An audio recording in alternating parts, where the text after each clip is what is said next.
If you're wondering whether or not you'll be riding waist deep in powder this ski season, our team of meteorologists went on special assignment to give you a sneak peek at the winter ahead.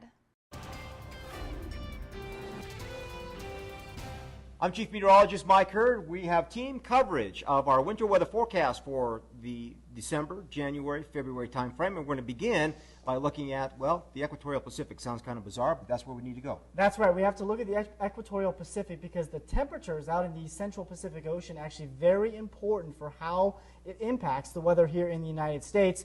And so far, the latest numbers are indicating that we are at average, so not above average, or a El Nino year, or below average, a La Nina year, but more a neutral, so fairly close to average numbers.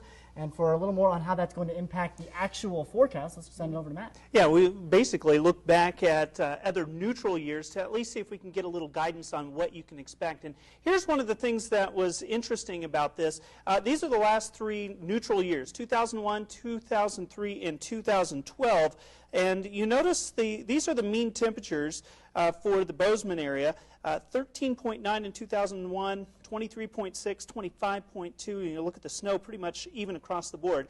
One thing that tells me is there's not a lot of rhyme or reason on this, and same situation in Butte, 14.4 to 21, 22. They're pretty common for a couple of years, but we're not seeing any type of consistency on neutral years. Variability, lots of variability in this type of a weather pattern throughout the winter months. You can see extremely cold weather, we can see warm weather, we can see lots of snow. So what is the long-range forecast? Well, the Climate Prediction Center says we have, okay, equal chances. Anything can happen. I mean, it's just going to be a crapshoot throughout the entire western United States, December through February on precipitation and on temperatures as well. So it's 2 years back-to-back, something we haven't seen in a long time. Usually we get 2 La Nina years and or 2 or 3 El Nino years, but this year and last year we are in neutral state. So again, we have our work cut out for us because it's going to be a very active time frame for much of Montana and much of the western United States. So that's the general consensus on your winter weather forecast, and we'll be prepared for whatever comes down the line.